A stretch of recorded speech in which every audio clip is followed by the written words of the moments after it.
Hi, welcome to this series on disinfection and sterilization. My name is Sherrina and I have over 20 years of experience in the healthcare field. So why is disinfection and sterilization a priority in healthcare? Well, there's something called a healthcare-associated infection, also known as healthcare-acquired condition, which just basically means that when you go to get treatment, you could actually leave your doctor's office or the hospital with an infection that you did not have when you first went in. Studies have shown that this actually happens to 1 in 31 people every single day. So that's about 1.7 million people a year that catch some type of an infection when they are getting healthcare services. So obviously we want to avoid that, and disinfection and sterilization is our first step. But before we talk about that, let's look at the chain of infection. There are 6 elements to the chain of infection. The first thing is the infectious agent. This is the virus, the fungus, bacteria, whatever it is that's going to cause an infection is our infectious agent. From here on out, I'm going to call those pathogens or microorganisms. The next thing that we have is the reservoir or the source. This is just where that infectious agent is living and multiplying. After that, we have the portal of exit. This is how that pathogen is going to escape its current source. Then we have mode of transmission. There's 2 types of modes of transmission. One is direct, which means host to host, and that happens through air or blood or mucus, whatever. Direct is host to host. And then we have what's called indirect mode of transmission. That's where an infectious agent will leave one environment.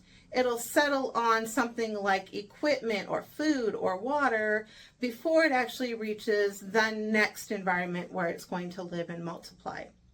After that, we have the portal of entry. So how is that pathogen going to get from where it was into the new host? And then we need, the last thing is a susceptible host. So things like age, health, immunity can all affect whether a host is more or less susceptible to an infection. So throughout this whole chain, our goal is really to break the chain before a pathogen can either escape its current environment or find its way into a new host. And we do that through cleaning, disinfection, and sterilization. So cleaning is just removing any visible material from a piece of equipment. Disinfecting means that we're going to kill all the microorganisms. There may still be some bacterial spores, but everything else is killed on the equipment. And then the last one is sterilization.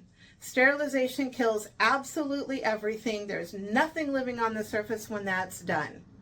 So if you're anything like me, my first thought is, well, sterilize everything because I don't want any infection, so just sterilize it all. Well, that's not necessary, and that can become quite costly. So we really want to just make sure that there's no pathogens on any of our equipment. Someone named Earl H. Spalding came up with a categorization system for equipment based on how that equipment is used. So the critical category is equipment that has a high rate of spreading infection. These are going to be things that are going to go into our body, like catheters, probes, implants, and these items do need to be sterilized before they are used. The next category is semi-critical, and these are items that are going to come in contact with like mucous membranes or skin that's maybe not completely intact. There is a moderate rate of infection, but it's not as high as critical, and these need to be disinfected, but not necessarily sterilized. So this is things like respiratory equipment or anesthesia equipment. The last category is non-critical. Non-critical items carry a low to no risk of spreading an infection. These are going to be things that are going to be like environmental equipment, things like bedpans, computers, stethoscopes. These need to be cleaned and decontaminated, but not necessarily disinfected or sterilized. So in the next video, we're going to look at the essential first step, which is cleaning.